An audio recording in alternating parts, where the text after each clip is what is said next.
Bendito eres tú, Padre, Rey del universo, te honramos y te agradecemos por esta hermosa bendición y este tiempo especial que tenemos para aprender más de tu palabra. Bendícenos, guíanos y guárdanos en esta noche, en tu nombre, Papá Dios.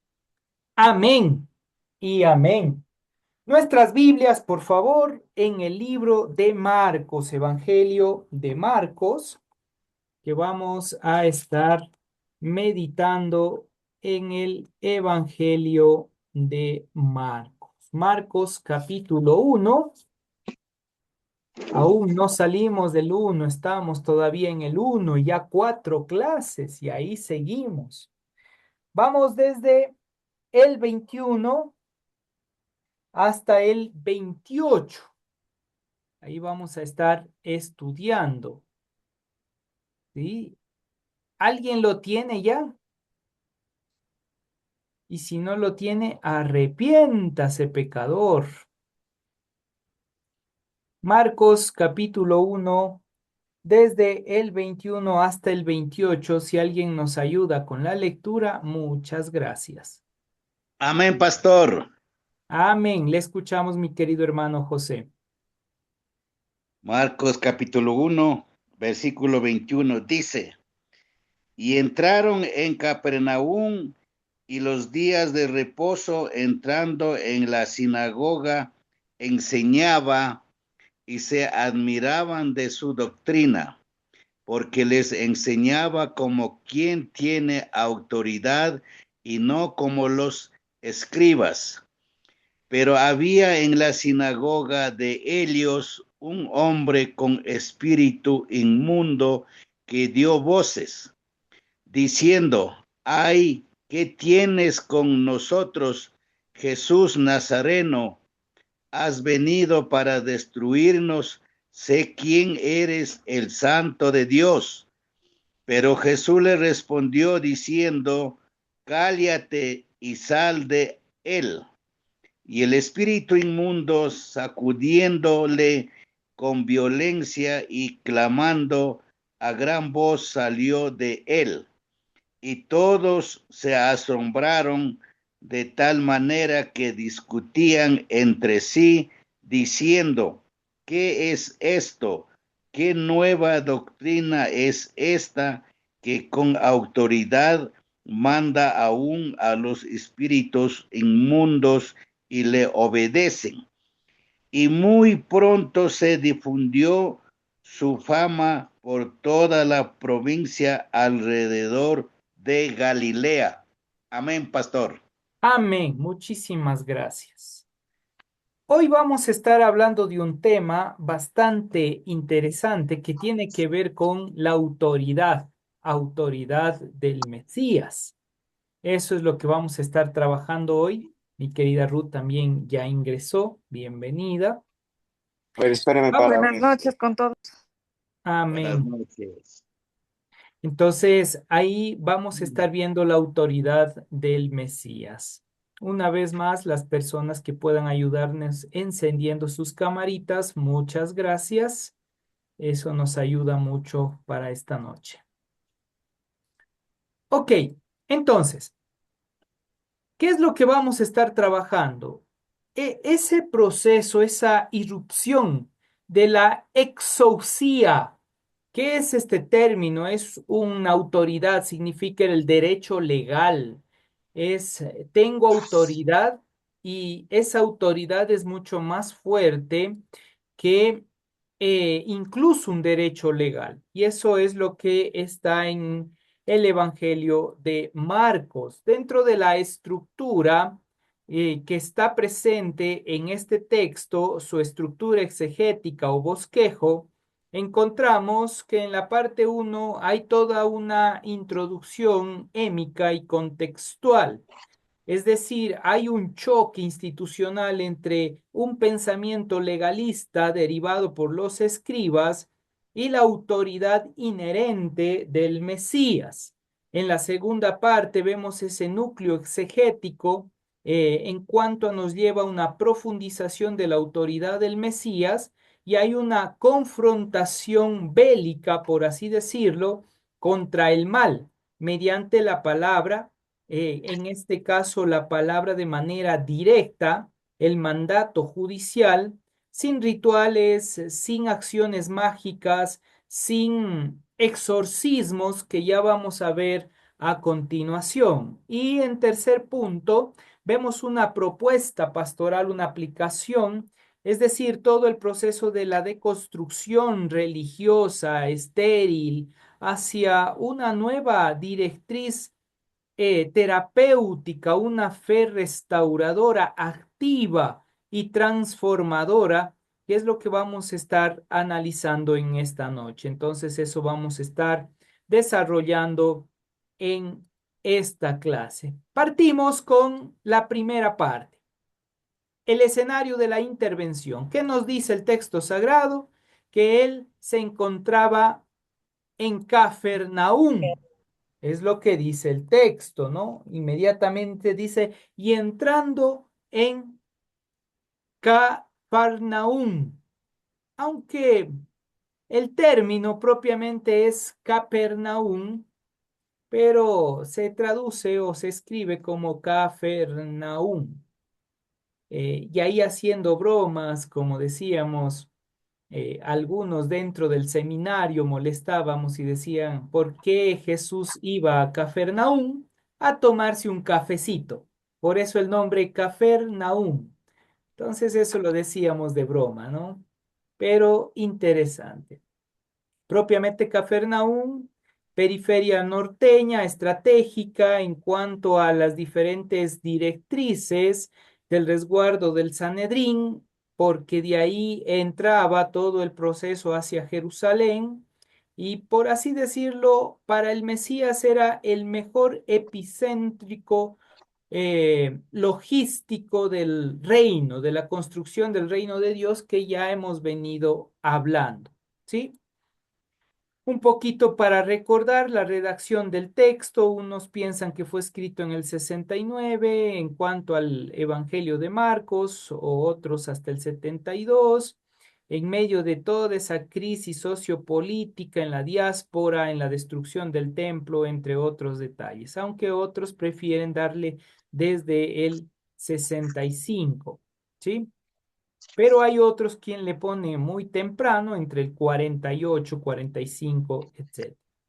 Dentro de esa línea de la macroestructura, el inicio de esta jornada arranca en Cafarnaúm y es metodológico, tiene una enseñanza profunda porque a través de esto va a dar dos dimensiones, que es la enseñanza, pero con autoridad. Y esa autoridad se manifiesta a través de un exorcismo, una liberación, para entender en términos más evangélicos, ¿sí?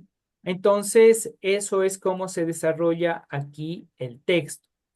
Y ahí vemos un poquito para ir entendiendo cómo era ese choque institucional en aquel entonces, esa crisis que se estaba dando entre los escribas o Soferín y Yeshua de Nazaret, ¿sí?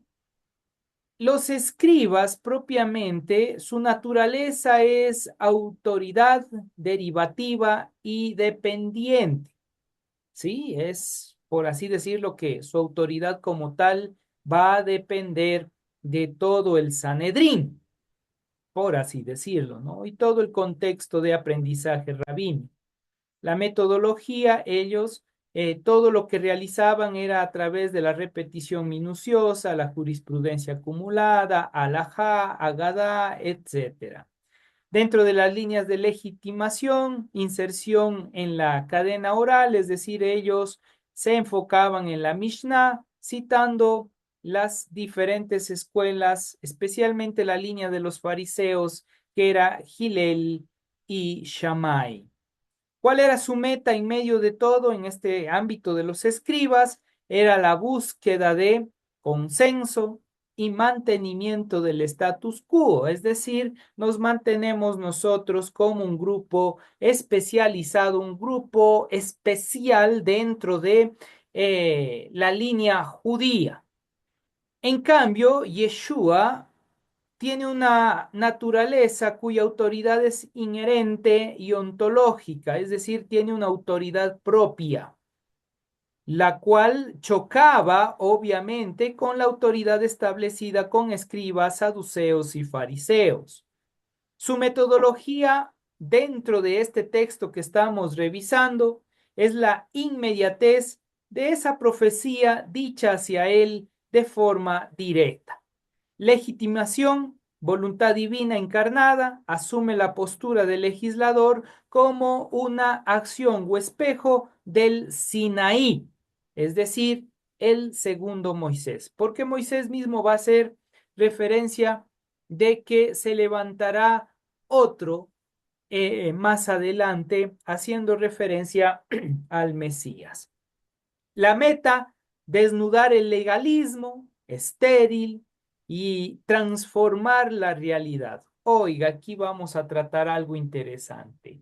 ¿Qué quiere decir? Que cuando uno hace un exégesis y trabaja esa línea exegética propiamente del texto sagrado, nos vamos a encontrar con una realidad. El centro no es el exorcismo. El centro no es la enseñanza, el centro de este texto no es mostrarnos a que el Mesías echó fuera un demonio, sino es parte de.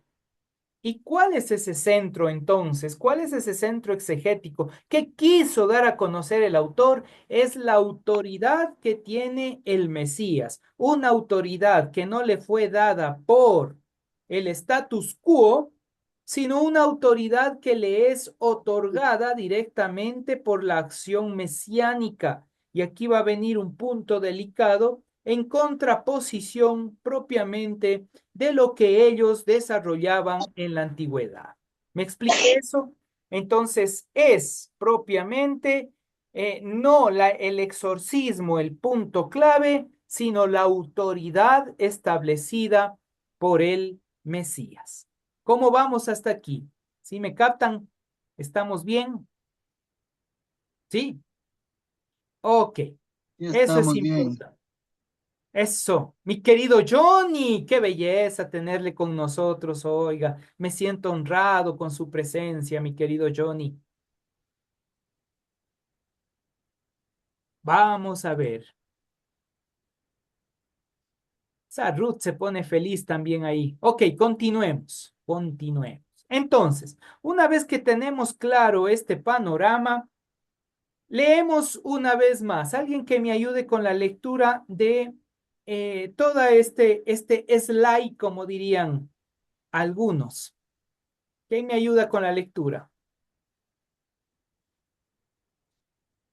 O a dedocracia. El espacio sagrado Shabbat, el epicentro de la instrucción y el orden socio-religioso local. Texto bíblico literal. Y entraron en Capernaum y los días de reposo. Entrando en la sinagoga enseñaba y se admiraban de su doctrina, porque les enseñaba como quien tiene autoridad y no como los escribas. Marcos 1, 21, 22. Hospitalidad de la palabra. Al no haber, al no haber clero fijo, cualquier varón adulto podía hacer el midrash, comentario exegético. Jesús utiliza esta institución para infiltrar su mensaje. Muy bien. Nosotros vemos entonces aquí en el texto que nos dice que ya una vez que entró a Capernaum, ya hemos entendido esa parte, era Shabbat, ¿sí? Hemos de entender que no se está dando en cualquier tiempo. La acción se va a dar en una de las festividades importantes establecidas por Dios mismo, que es Shabbat, el cese de actividad para adoración. El Shabbat, como tal, tiene un proceso muy importante. Sin embargo, ellos no están en Jerusalén como para hacer todo el proceso en el templo. Ellos están en una sinagoga en Capernaum. Y en esa sinagoga en Capernaum estaban los escribas. Y en medio de eso se desarrolla esto. Dice, entrando en la sinagoga, el Mesías enseñaba. Ese término enseñaba como tal nos muestra que posiblemente, o lo más seguro, es que el Mesías, después de leer la porción, la parashá o la porción de esa semana, empezó a enseñar, pero empieza a enseñar con autoridad. Esas son las líneas de lo que podemos entender dentro de ese comentario exegético o ese proceso de la Midrash. ¿Sí? Como dice, propiamente cuando no hay un clero fijo, es decir, no hay quien enseñe o no hay alguien directamente como un sumo sacerdote, cualquiera que tenía el conocimiento, línea de estudio, preparación en el ámbito rabínico, como es el caso del Mesías, podía ponerse de pie después de hacer la lectura y podía dar el comentario exegético, es decir, empezar a enseñar el significado de ese texto leído. Entonces el Mesías utiliza esto para empezar a dar la enseñanza. Y cuando él enseña, dice el texto que la gente, lo que los escuchaban, se admiraban de su doctrina. Es decir, de cómo él enseñaba. ¿Por qué? Porque les enseñaba como quien tiene autoridad y no como los escribas.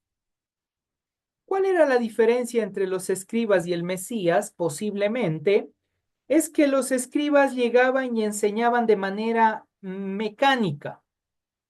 Es decir, lo que yo aprendo te enseño, lo que yo aprendo te enseño, pero no hay un proceso de aplicación, no hay un proceso de conexión con el público, por así llamarlo, sino como yo sé, yo te voy a enseñar lo que sé, te interese o no te interese.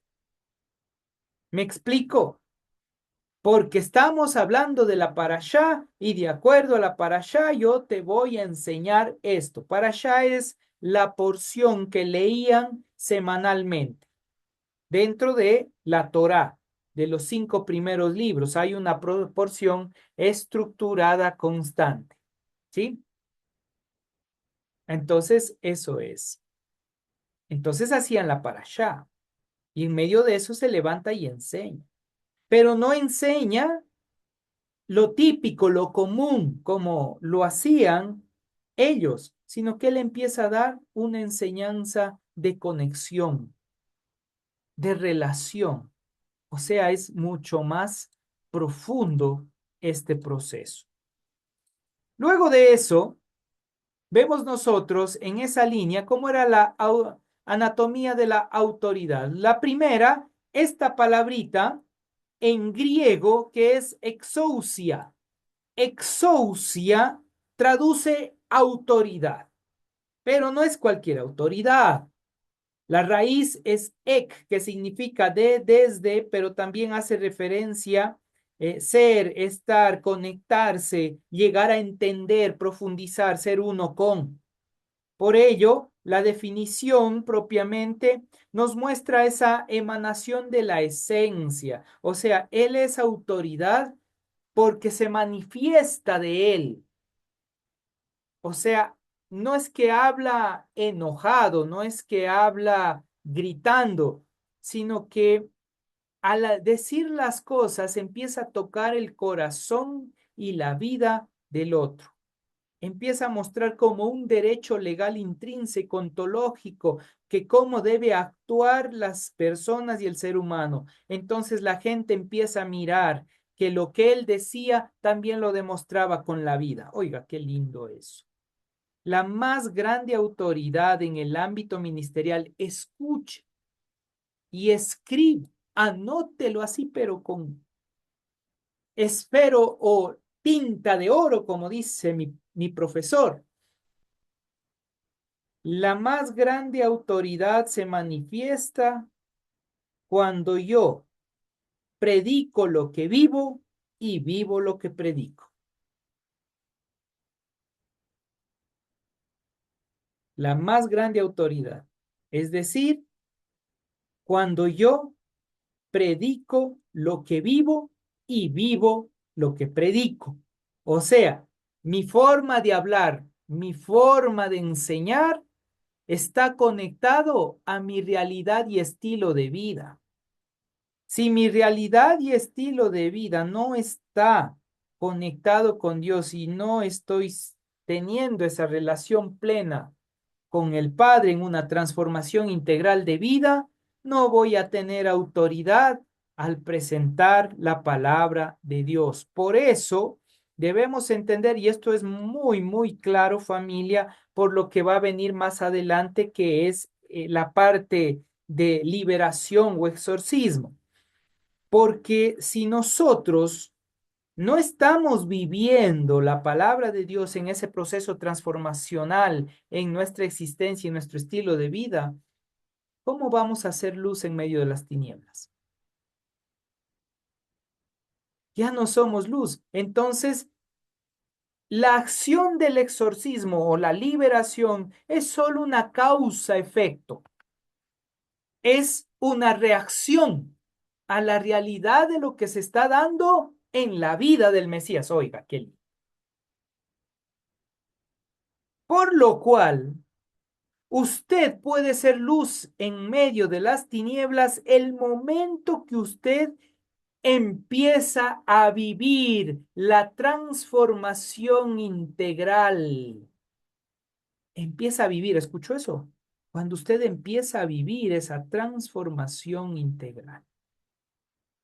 Y le voy a añadir algo más que más adelante vamos a verlo. Ningún ente, espíritu de maldad, demonio, podrá afectarle en su vida si usted está viviendo esa transformación integral a través del Mesías.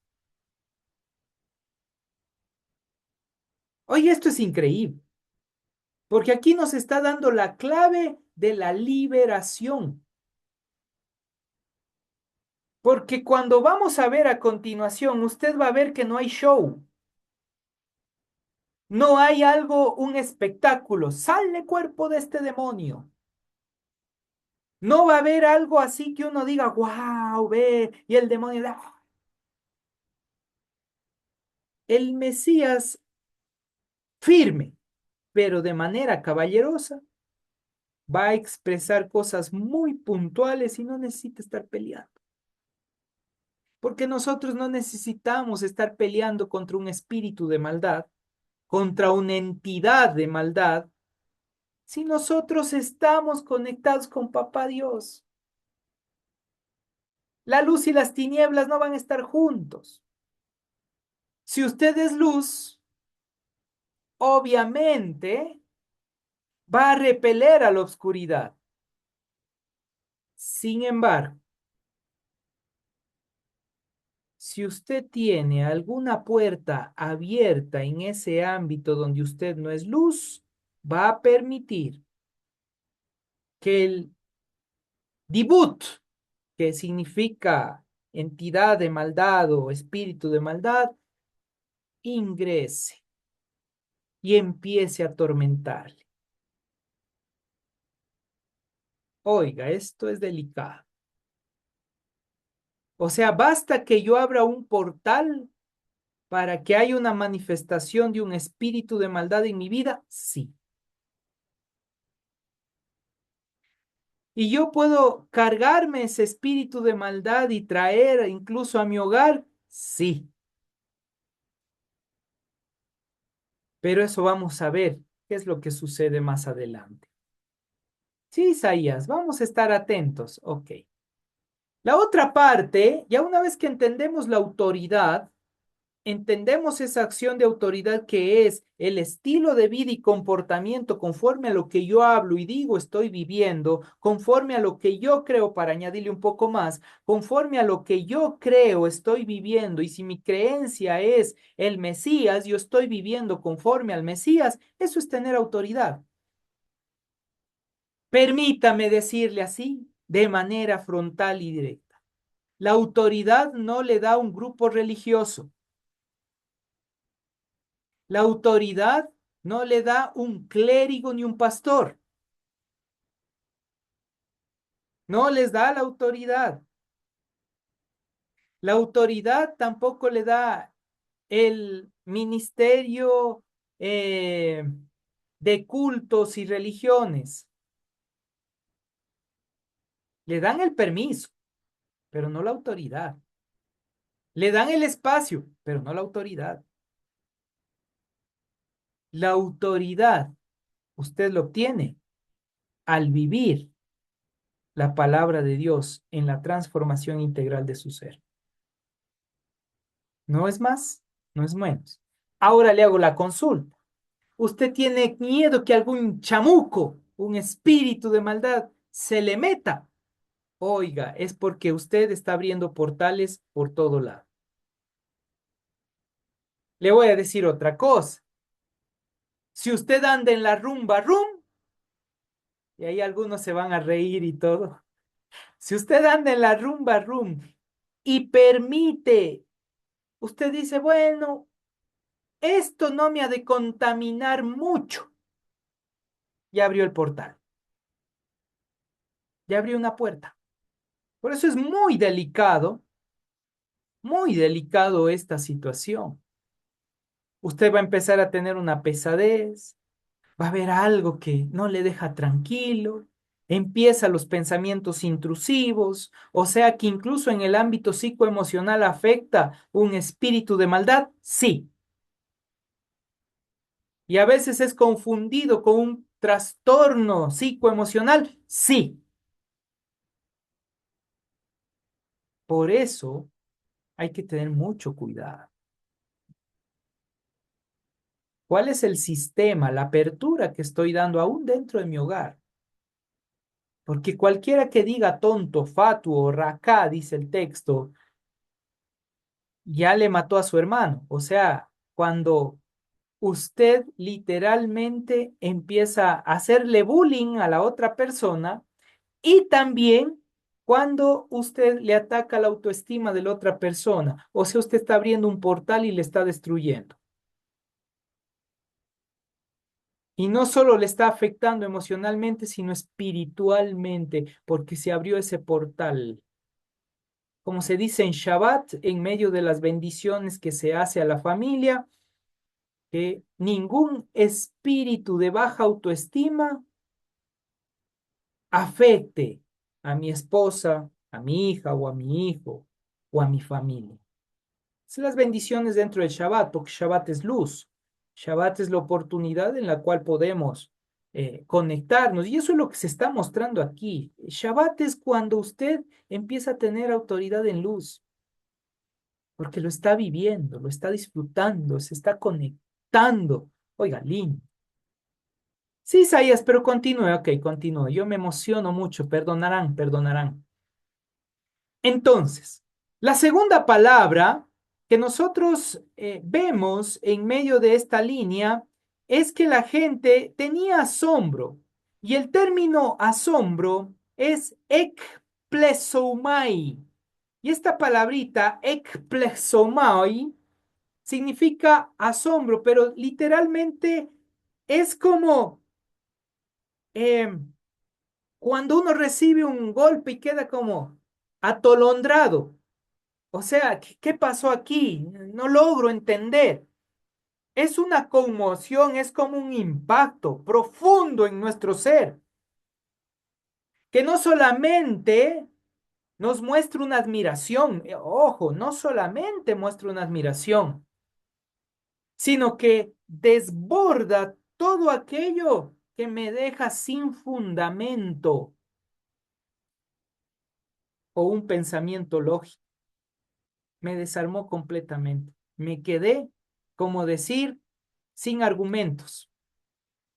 ¿Le ha pasado a usted que alguien lo mira y dice algo y usted tiene un conocimiento, pero dice algo y usted se queda sin fundamento y dice, ¿y ahora qué le digo? ¡Wow! Yo de grande quiero hacer así. ¿No les ha pasado eso?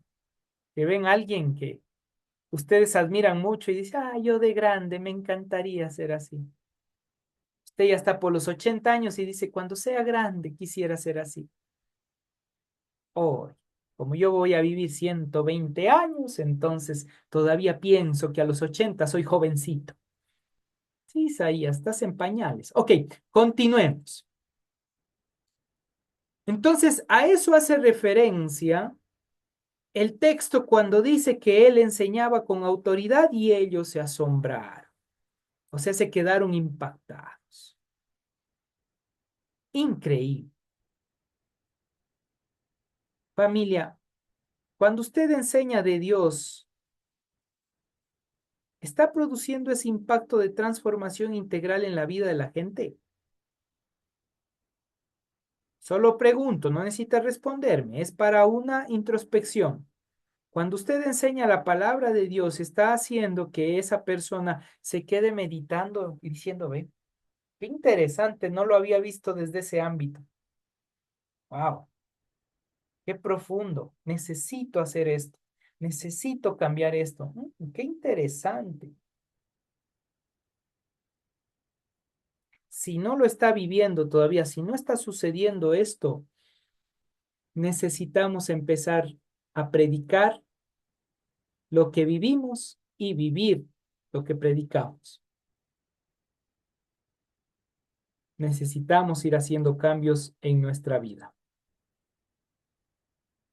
Mi querida Danai, si logras leer, léenos, por favor.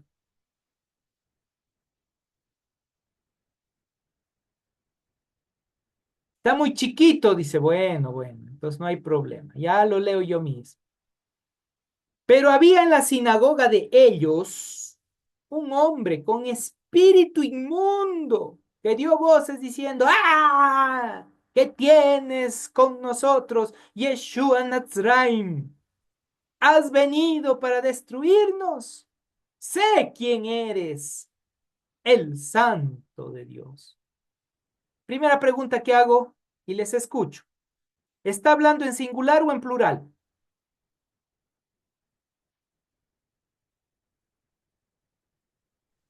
En plural, En plural, muy bien, mi querida Jackie. ¿Se dan cuenta que dice, ¿qué tienes con nosotros? Habla de una pluralidad.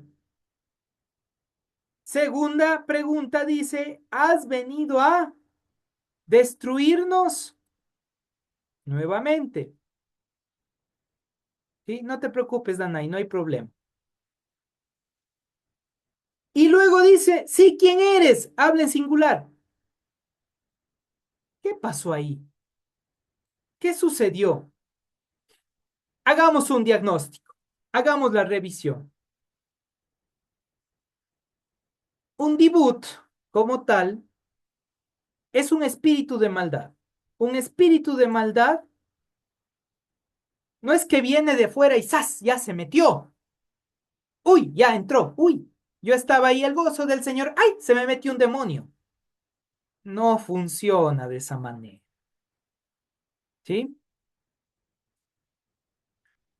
El único espacio que tiene cualquier entidad de maldad para ingresar en usted cuando usted está vacío. Isaías, ¿cómo así estoy vacío? Claro, cuando no tiene la palabra de Dios en su vida. Y aquí voy a hablar una herejía, así me apedré, pero no importa, igual voy a hablar.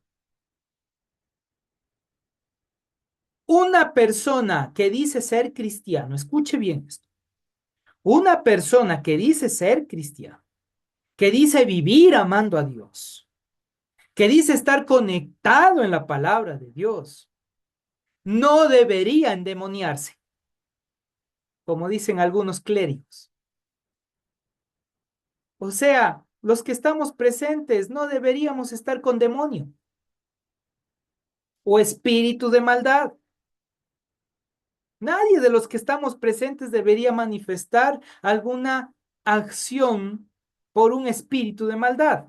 No se debería, a menos lo que habíamos hablado anteriormente, que usted haya abierto un portal para que por ahí se meta. A menos que usted o yo no estemos llenos de la palabra de Dios. A menos que, como dice el libro de Hebreos capítulo 10, hayamos pecado deliberadamente. Entonces somos presa fácil. Somos presa fácil. Isabelita Otere tiene una pregunta. Puede abrir el micrófono. Sería en este caso darle legalidad. Lo que usted dice, abrir portales sería darle legalidad, ¿verdad? Para que se Sí, actúe el mal. permitir que el demonio ingrese o el espíritu de maldad se manifieste.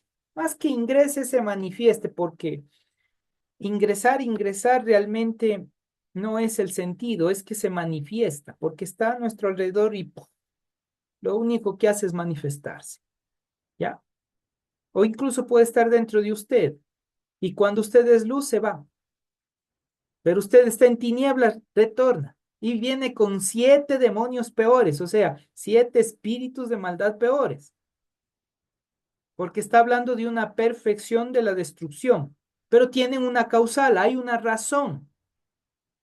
Y como dicen algunos rabinos, incluso ustedes quizás escuchen en redes sociales de ellos expresan que dentro del pensamiento judío, propiamente, hay que tener mucho cuidado con esta línea de los demonios, los dibut.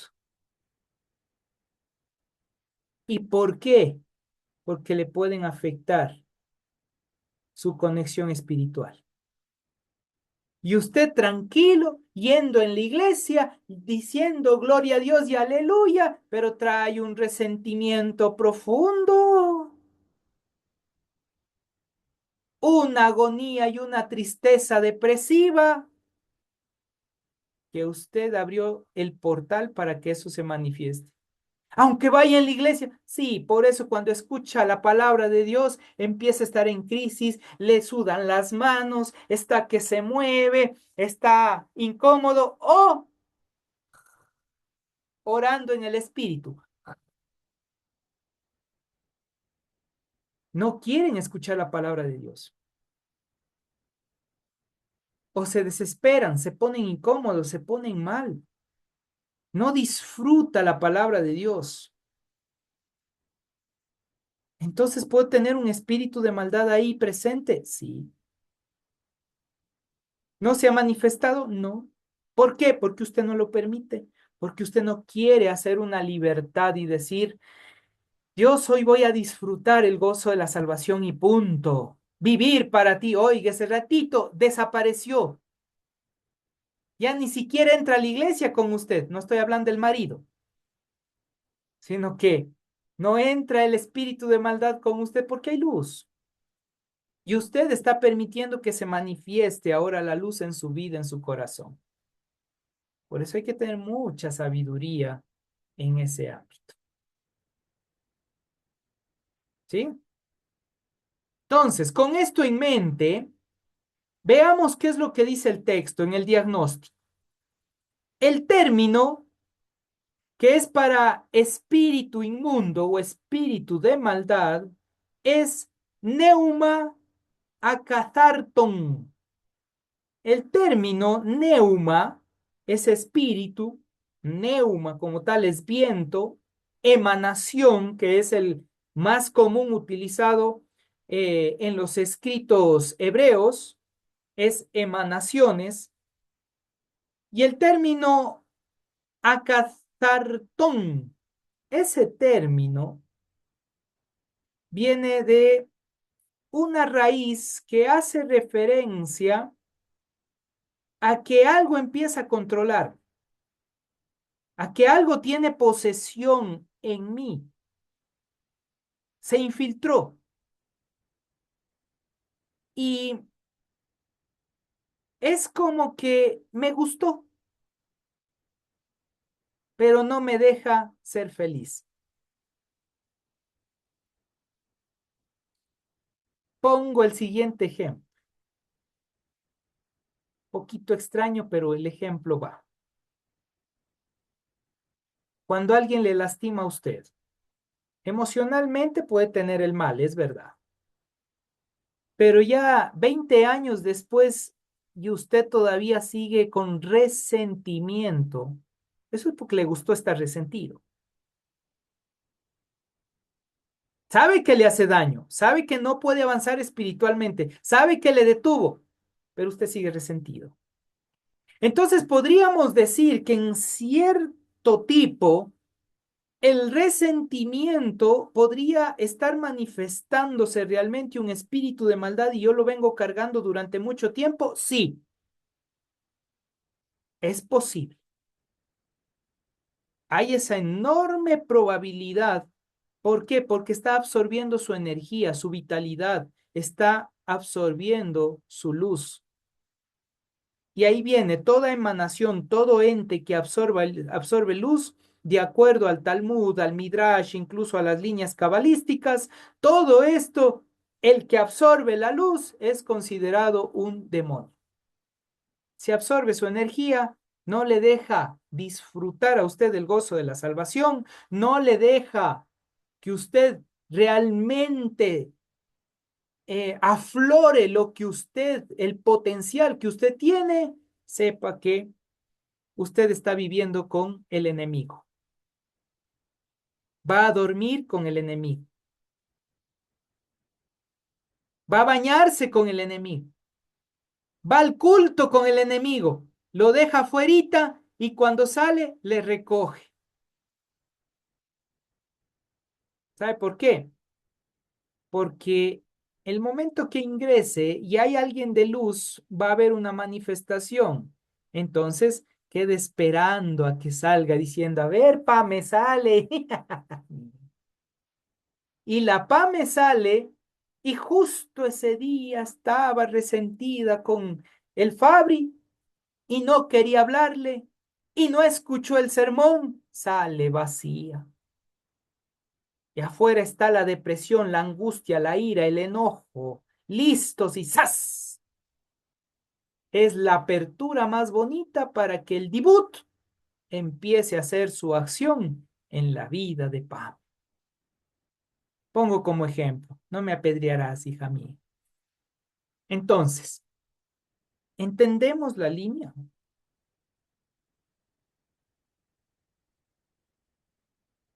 No es fácil el mundo espiritual. Uno piensa que ya está libre. No. Por eso dice el texto de Efesios, usted no tiene lucha contra carne y sangre. Jamás yo voy a tener una pelea con mi hermano José. Nunca. ¿Por qué? Porque no es contra él. Nosotros debemos amar al prójimo.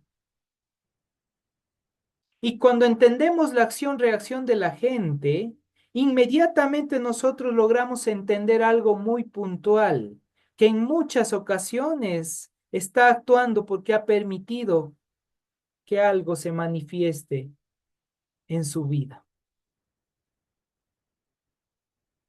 ¿Recuerdan lo que le dijo el Mesías a Pedro? Pedro le lleva a un ladito cuando el Mesías dice, es necesario que vaya a Jerusalén para morir. Pedro le lleva, vente, para que nadie escuche. Y como buen amigo, le va a decir bien bonito, ve, Yeshua, ¿qué es, pues? Si es que es quiteño, ¿no? ¿Qué te pasó? ¿Cómo así?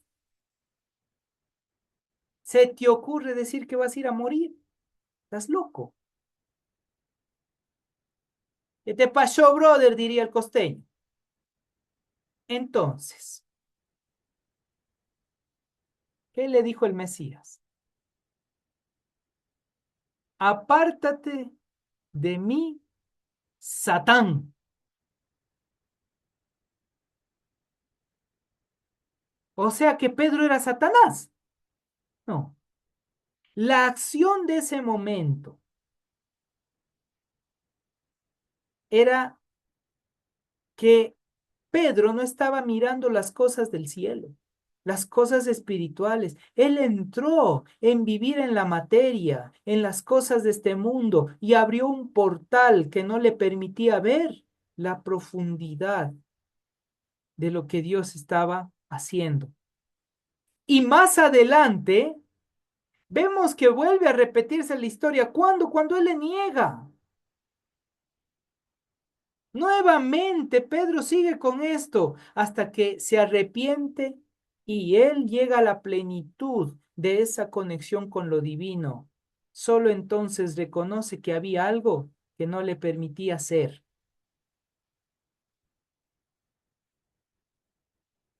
Y ahí viene el punto. Analicemos. ¿Qué es lo que no nos está permitiendo ser? Y en la mayoría, incluyéndome, hay un punto que siempre quiere pelear, nuestro ego, el yo. Ese es el que está, pero esperándome para la pelea.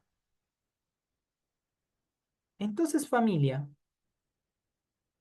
cuando entendemos que un espíritu de maldad se manifiesta,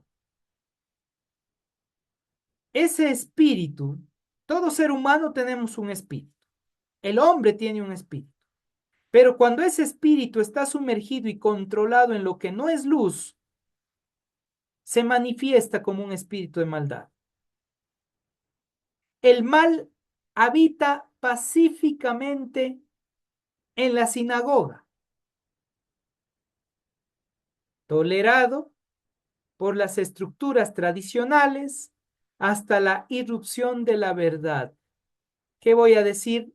Y tómelo con sabiduría, hermosa familia, pastores, siervos del Señor que me acompañan.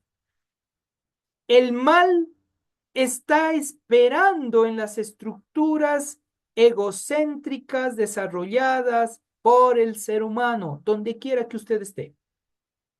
Si va a la iglesia, ahí está listo el mal esperando, porque hay directrices egocéntricas. Llega a la casa, oiga, donde más se manifiesta el mal. Porque en la casa es donde luchamos todos los santos días con nuestro yo, nuestro ego y nuestros demonios, dirían algunos autores. Es ahí. ¿Qué estoy haciendo cuando estoy solo? Porque le aseguro que de algunos de los que estamos presentes, cuando está solo no está, aleluya, y leyendo la palabra de Dios. Algunos están viendo caso cerrado y diciendo, hasta yo hubiese actuado de esa manera. Oiga, viendo la telenovela, la traición y apoyándole y diciendo, sí, yo también le hubiese traicionado. O diciéndole, ve, esta, lo que se deja, yo en mi pellejo no me dejo. ¿Qué está haciendo? Está abriendo portales. Usted mismo está permitiendo que ciertas circunstancias y cosas malas lleguen a su vida constantemente. Entonces me enclaustro.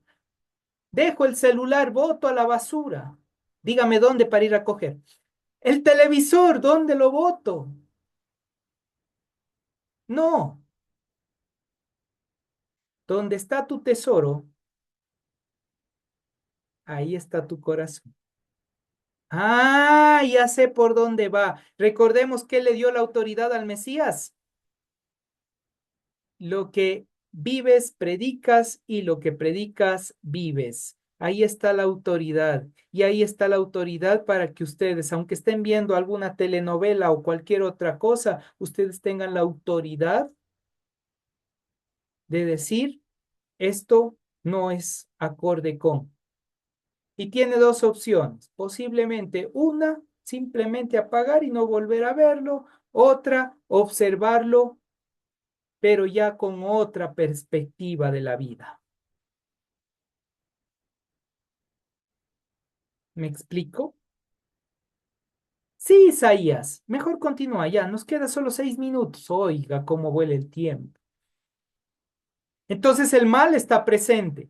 Por eso la inclinación al mal, todo ser humano está inclinado al mal, porque es parte de. Y algún día explicaremos el mal y Satán. De hecho, hay un estudio de Hans Kung que dice la autobiografía del diablo, Satanás como problema de existencia. Oiga, lindo libro, como para leer. Y otro de los libros que también tiene propiamente es El mal y su acción en el mundo. Entre otros libros que por el momento ya daremos la bibliografía de eso. Sí, Isaías, mejor sigue. Ok, entonces, esa guerra que se desarrolla como si fuera una acción mágica, netamente tiene un proceso de choque escatológico, es decir, de tiempos finales. ¿Por qué? Porque dice, has llegado antes de hora a tentarnos. El demonio hace una defensa bien diplomática. ¿Qué tenemos que ver contigo? ¿Por qué tienes problema conmigo? A ver, dime, ¿yo qué te he hecho? Oiga, interesante. Estrategia. Después viene el contraataque. Sé quién eres. Eres el santo de Dios. Y como eres el santo de Dios, tienes que estar tranquilo. Pero viene el juicio escatológico. El grito revelador que aparece en el libro de Zacarías 13:2, en donde el Mesías propiamente anticipa la ejecución del juicio. ¿Y cuál es el juicio? Sal de él. Dice, ¡ah! Ese grito. Sal de él. Con toda tranquilidad, el Mesías le despoja al adversario de cualquier capacidad de réplica, es decir, se queda sin acción, no tiene de dónde tomarse, porque el Mesías le va a decir cosas muy puntuales. ¿Sabes qué? No hagas bulla, sabes quién soy, es verdad, pero no tienes ninguna autoridad, derecho ni poder para atormentarle a esta persona. Que te haya permitido. Ok, pero ya cumpliste tu propósito, ahora vete. Sal de él. Y en ese momento se va. Dice, pero Jesús le respondió diciendo, cállate, sal de él. Y el espíritu inmundo, sacudiendo con violencia y clamando a gran voz, salió de él. Dos palabritas, ni más ni menos. No estuvo 3 horas orando para que salga el diablo. No estuvo ahí haciendo, qué sé yo, todo un, sale demonio, sale en este momento y el demonio que brincaba se brinca por las sillas, nada de eso muestra. Dice que fue sacudiéndole con violencia, posiblemente cayó al piso, nada más, nada menos. Pero no se botó contra las sillas, no hizo otras cosas, como lastimosamente aparecen en las redes sociales cuando hacen, y a veces pregunto por qué hacen incluso de grabar estos procesos. No entiendo. Ahí sí, como decía el candidato a la presidencia, no entiendo. Oiga, aquí hay solo dos palabras. La primera, una ordenanza de, ¿sabes qué? Cállate. ¿Pero de qué le manda a callar? ¿Porque le dijo eres el santo de Dios? No. Ahí hay una enseñanza lindísima de todo un proceso. Cuando él dice, has venido antes de hora, porque aún no era el tiempo. Ya explicaremos los tiempos escatológicos. Ya explicaremos por qué el Mesías vino antes de tiempo. E incluso por qué las eras se puso 4 años después del nacimiento del Mesías. 4 a 5 años, más o menos. Todo eso tiene una razón, tiene una causal, hay una explicación de todo esto que está dentro del texto sagrado. Es más, dice que se manifestará durante la lluvia temprana y luego se manifestará la lluvia tardía, van a decir los profetas. ¿Qué es la lluvia temprana? Es que llovió antes de tiempo y vendrá una nueva lluvia después del tiempo. Y eso es la manifestación del Mesías, que estuvo antes del tiempo que esperaban y vendrá después del tiempo que a veces estaremos esperando. Por eso el Mesías no se ha manifestado hasta la fecha en su segunda venida. Y gracias sea al Señor, porque podemos seguir predicando, enseñando. Y cuando Él venga, estaremos eternamente con Él. La era mesiánica. Sí, Isaías, está bonito. Sigamos. Oiga, se nos vuela el tiempo. Utilizan dos palabras, la primera epitemesen, que es como dictar sentencia, una orden, cuando le dices que calladito te ves más bonito, ¿sí? Y la otra, pimoceti, que significa, y es un imperativo, como ponte bozal, es decir, literalmente, trágate tus palabras. Le neutralizó completamente. Ya, no digas nada más y neutraliza al adversario. Dos palabras fueron suficientes para ese proceso de exorcismo. Y ahí vemos la metodología de la liberación. Tradicionalmente, ¿qué es lo que vemos? De acuerdo a los escritos de Qumran, el Flavio Josefo, algunos apócrifos, incluso lo que escribió Salomón, o bueno, se atribuye a Salomón como el libro del exorcismo, el anillo de Salomón, que tenía que ver con líneas exorcistas. ¿Cuáles eran las herramientas? Raíces de plantas místicas, raíz de Baaras, que era conocido como una planta para sacar demonios. Nosotros le llamamos verbena, eso le saca la tristeza y todo lo demás para mantenerlo quietito al niño, pero es otro tema. Rituales invocaban o había invocaciones de largas cadenas de nombres, de patriarcas, de arcángeles, ángeles y todo lo demás para que se vaya el demonio. Era un tipo de rituales. Oiga, revise eso y mire que hoy por hoy cuando hay exorcismos, lastimosamente se cae en lo mismo. Nuevamente hay un proceso ritual. Métodos físicos, uso de anillos mágicos, como el caso del anillo de Salomón, para expeler al demonio, agua bendita, si es que hablamos del exorcismo propiamente dentro de la línea católica, ¿sí? De tal manera que salga. ¿Y cuál era la tendencia? O creían que sale el demonio por las fosas nasales. Entonces era todo un proceso tradicional. La naturaleza compleja, ritualista, dependiente de amuletos, de cosas que estaban ahí, lo que se manifestaba para poder sacar un demonio. Pero el Mesías llega y no tiene ninguna herramienta, ningún amuleto, ningún ritual protector. Todo ritual está ausente. Su método, una sola orden, en dos palabras. Su naturaleza, autoridad absoluta, fundamentada en la palabra directa. Cállate, sal de. Increíble, increíble. Así de práctico lo hizo él para mostrarnos su autoridad y su poder, y con ello los fariseos, o bueno, en este caso, los escribas, ya no tenían más que decir. Y todos se asombraron diciendo, ¿quién es este?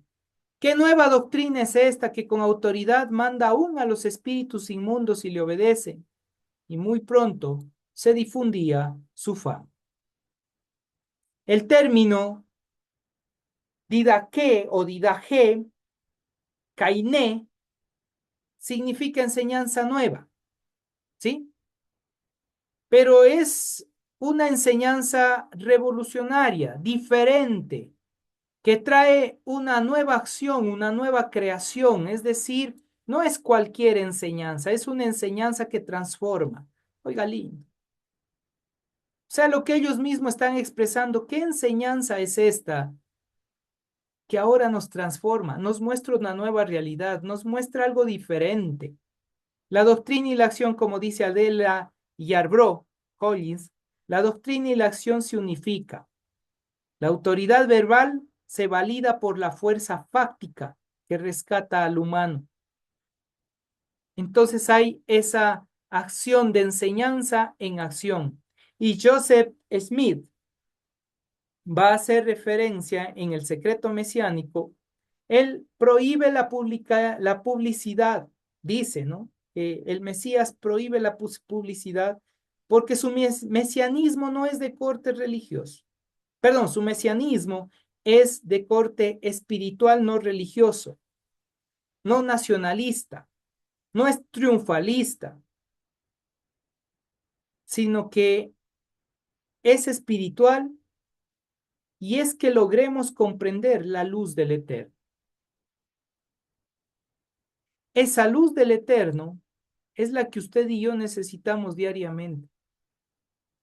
Recordemos una vez más la bendición del Shabbat, que esta luz nos ilumine, que conforme a esta luz nosotros seamos durante toda la semana. Y es esa misma luz que nos enseña el Evangelio de Juan, que Él es la luz. A lo suyo vino, pero los suyos no lo recibieron. ¿Qué va a hacer usted con esta luz? ¿Qué vamos a hacer? En la línea pastoral debemos entender claramente que el punto clave no está si salió o no salió el demonio, cómo salió el demonio. El punto clave es la autoridad, y esa autoridad todos podemos tenerla si empezamos a vivir en la luz del Mesías, si empezamos a vivir en él. Ser luz en medio de las tinieblas. ¿Qué vamos a hacer? Mientras más luz seamos, más iluminaremos dentro de nuestras congregaciones, dentro de nuestras iglesias, dentro de nuestras familias. Oiga, ¿usted es luz en su familia o es el primero que saca al demonio que anda por ahí metido? En vez de repeler, usted atrae. Cuidado, eso es peligroso. ¿Cuál es esa luz? ¿Cómo vamos a transformar? ¿Qué va a hacer usted?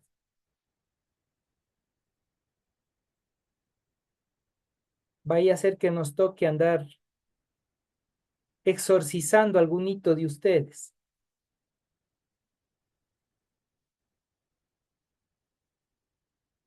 No, Isaías, no hay necesidad. Ahora sí me voy a conectar con la luz. Amén. Amén. Eso espero. Vamos a darle gracias a Dios. Después encendemos nuestras cámaras para la foto oficial.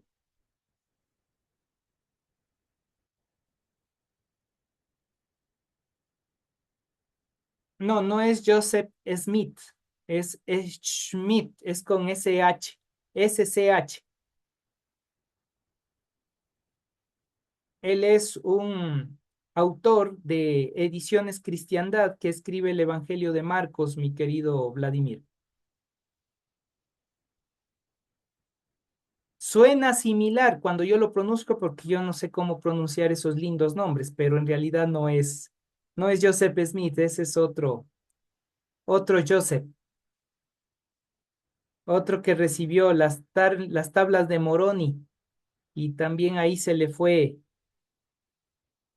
algo estaba pasando ese día cuando Joseph Smith recibe las tablas de Moroni y le hace escribir el segundo evangelio para ellos, el libro del Mormón, cuando el Mesías llegó a América. Así dice. Pero después que los mismos arcángeles se llevaron las tablas, dice. ¿Qué pasó ahí?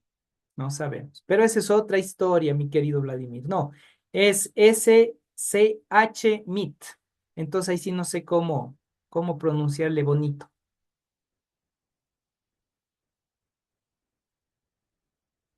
Sí, Isaías, ore nomás. Bueno, bueno. No le veo para pedirle. Bueno, está la representación. Mi querida Pame, ¿puedes guiarnos en oración? ¿Es posible? Ah, sí, aquí está el Fabri. Bueno, no le había visto. Sí, claro que sí, vamos a orar. Espera un ratito que baje el tiempo. Ya. Padre amado, Padre bueno, te agradecemos, Señor, por todo tu amor derramado en nuestras vidas, Señor. Gracias, Padre, por tus bendiciones. Gracias, Padre, por tus palabras. Gracias, Padre, por todo lo que tú nos enseñas, Señor. Te agradecemos, Señor, por todo tu caminar con nosotros, Señor. Te pedimos, mi Dios, que esta noche, Señor, tú seas guardando nuestras vidas, guardando nuestras almas, Padre Celestial. Permítenos, Señor, poder descansar en ti, Padre Celestial. Te amamos, Padre bueno, y mañana, Señor, camina con nosotros y protégenos, Señor. Te amamos, Padre bueno, en el nombre de Cristo Jesús. Amén. Amén. Encendemos nuestras cámaras para la foto oficial.